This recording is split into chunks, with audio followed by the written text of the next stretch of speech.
Arsenius akurat mencerahkan cerah bangsaku, cerah peradaban. Selamat malam sahabat Arsenius.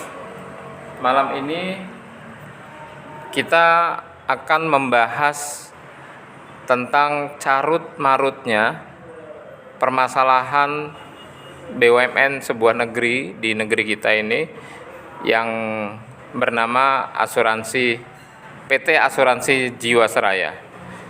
Hingga detik ini belum terbuka tabirnya. Kenapa bangkrut? Kenapa bisa terjadi kerugian triliunan rupiah? Di samping saya ada seorang narasumber yang kebetulan beliau adalah Sekjen Forum Nasabah Korban Jiwasraya, Mas Latin. Gimana kabar, Mas? Baik, alhamdulillah sehat. Sehat ya, tetap sehat semua ya. Baik, Mas Latin, kalau melihat carut-marutnya, amburadulnya, bahkan disinyalir mencapai kerugian puluhan triliun rupiah, ini Jiwasraya sepertinya dikelola bukan pada orang yang ahlinya. Menurut Mas Latin gimana nih? Baik, kelihatannya pada kondisi itu pengangkatan direksi Jiwasraya dan beberapa orang di dalamnya itu dari luar perusahaan, Pak. Oke, Dan eksternal berarti. Ya, dari luar perusahaan itu diketahui berasal dari profesional banker. Oh, baik.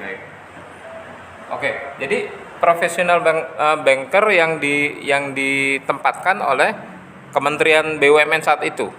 Betul. Nah, kalau melihat seorang banker ditempatkan untuk merapihkan asuransi, apakah ini nggak terlalu overlap ya? Gimana, Mas? Kalau dilihat dari aturannya POJK nomor 73 garis miring POJK di 05 2016 di pasal 6 ayat 4, memang seharusnya Dewan Direksi ini yang diberikan mandat untuk mengelola perusahaan asuransi harus memiliki pengetahuan, pengalaman sesuai bidang atas jabatan yang diembannya.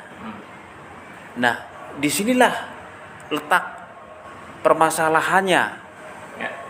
Disinyalir mengambil keputusan-keputusan yang tidak pada tempatnya, yang dampaknya cukup luas terhadap pekerja, konsumen, dan kelangsungan perusahaan itu sendiri ke depan. Termasuk nasabah sendiri dengan adanya program-program yang diajukan beberapa kali, termasuk mendirikan Jiwasraya Putra.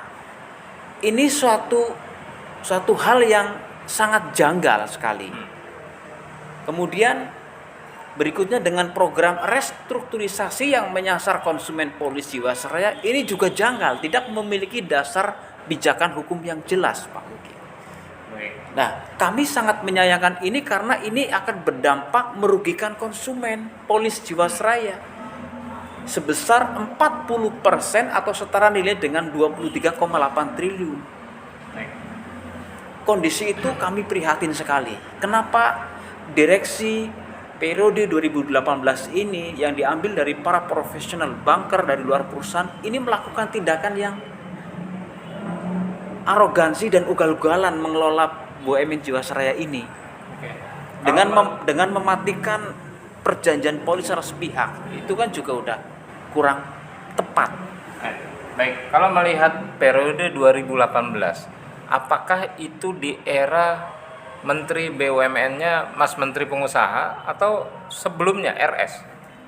Jadi pada awalnya yang menempatkan direksi ini yang diambil dari luar perusahaan itu dari mantan Menteri BUMN sebelumnya. Oke. berinisial RS.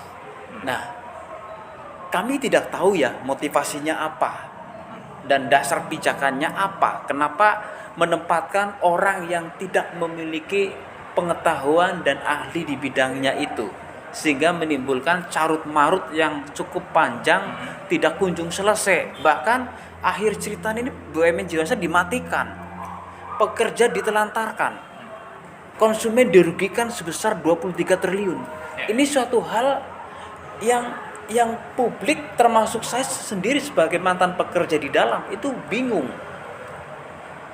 Nah, kemarin Anda sempat berdialog dengan Ketua DPD RI, Bang Lanyala Mataliti. Dan saya sempat melihat dan membaca, bahkan Arus News sempat mempublish ada niatan Bang Lanyala untuk membuat pansus. Apakah seperti itu? Benar. Pada saat itu kami dan rekan-rekan nasabah diundang secara resmi dari DPD RI, dan alhamdulillah beliau menampung kami dan mendengarkan keluhan kami, dan kita sampaikan secara langsung di sana. Kita minta bantuan beliau untuk mengawal aspirasi nasabah ini agar mendapatkan tempat keadilannya, dan tentunya beliau akan mengawal ini secara serius sampai akan dibentuk pansus. Seperti itu. Oke, melihat seperti ini, ada di luaran sana juga yang mempunyai pendapat bahwa forum nasabah korban Jiwasraya jika nekat maka sama dengan melawan negara, karena BUMN sudah dibuat bangkrut oleh kebijakan-kebijakan penyelenggara negara. Seperti apa tuh, Pak Latin? Jadi kalau saya melihat dari awal awal masuknya para direksi dari luar perusahaan ini, saya tidak menemukan bahwa kebijakan-kebijakan itu representatif dari negara. Karena apa? Di dalamnya ketemu banyak regulasi undang-undang yang dilanggar, ditabrak, yang pada akhirnya itu merugikan semuanya. Merugikan pekerja, merugikan konsumen polis, dan merugikan perusahaan negara itu sendiri. Dan menjadi Kementerian BUMN diem one saja. prestasi. Nah, dari situ kita minta audiensi dengan Menteri BUMN, tidak memberikan respon apapun. Bahkan diundang di kantor staf presiden, kita audiensi dengan KSP saat itu, diundang 2 kali itu nggak datang. Ini kami juga sangat menyayangkan. Mas Menteri Pengusaha itu nggak datang? Betul, termasuk jajaran direksi periode 2018 itu, yang berinisial HTS itu tidak menemui kami sebagai nasabah di acara undangan resmi dari kantor staf presiden saat itu. Baik, terakhir Mas Latin, apa harapan Mas Latin kepada lembaga resmi negara, baik itu DPR RI, DPD RI, bahkan Kementerian BUMN, untuk bisa memulihkan kembali Jiwasraya kepada relnya yang benar? Harapan kami semua adalah yang pertama, agar para nasabah polis ini dilindungi, dikembalikan hak-haknya sesuai dengan regulasi undang-undang yang ada. Kemudian agar pemerintah, dan harapan kami kepada DPD RI, untuk menghentikan program restrukturisasi yang menyasar konsumen polis, yang ini adalah bagian daripada ilegal. Artinya restrukturisasi ini ilegal, tidak memiliki dasar hukum, sehingga harus dibatalkan dan diakhiri, dihentikan. Orang-orang yang melakukan ini harus dimintai pertanggungjawabannya. Karena 3 tahun lamanya kami menunggu, mereka harus dimintai pertanggungjawabannya, baik secara politik maupun secara hukum. Oke. karena udah melakukan tindakan destruksi terhadap perusahaan negara itu sendiri dan merusak kepercayaan publik khususnya pemegang polis Jiwasraya terhadap perusahaan asuransi itu sendiri. Bagaimana dengan OJK? Ada permintaan yang Anda sampaikan? Ke OJK kami berharap agar OJK itu menjalankan amanat Undang-Undang Nomor 21 Tahun 2011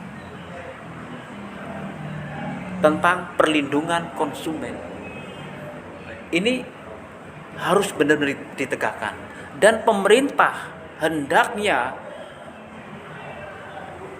menjalankan amanat Undang-Undang Perasuransian Nomor 40 Tahun 2014 Pasal 53 ayat 1, 2, dan 4 terkait dengan pembentukan lembaga penjamin polis. Ini maksimal 3 tahun dari undang-undang itu lahir. Nah, sekarang udah 2022, maksimal kan 2017. Artinya pemerintah ada kekosongan regulasi untuk menjamin, melindungi seluruh konsumen asuransi. Inilah mungkin menjadi pintu mereka untuk melakukan tindakan kejahatan restrukturisasi yang memotong, memangkas uang konsumen polis Jiwasraya. Terakhir, Mas Latin, kalau melihat cerita Anda dari A sampai Z, sepertinya ada sebuah kesimpulan Jiwasraya dibuat bangkrut secara masif dan sistematik. Kelihatannya seperti itu dan memang ini sudah diskenariokan dengan menempatkan orang-orang yang dari luar perusahaan yang bukan ahlinya di bidangnya. Ini juga menimbulkan pertanyaan publik bahwa ada apa di balik, siapa sutradara itu? Dan siapa dalang di balik ini semua? Kenapa ini semua lembaga hampir tidak bersuara? Berarti ada sebuah kekuatan besar yang memang menskenariokan untuk mematikan perusahaan negara. Tentunya ini NKRI harus harga mati. Disinilah letaknya harga diri bangsa itu menjadi taruhan. Bagaimana negara hadir melindungi rakyatnya, bagaimana negara harus benar-benar memiliki tanggung jawab atas bisnis negara itu sendiri. Itu. Baik, sahabat Arus News, itulah bincang-bincang singkat kami dari tim Arus News.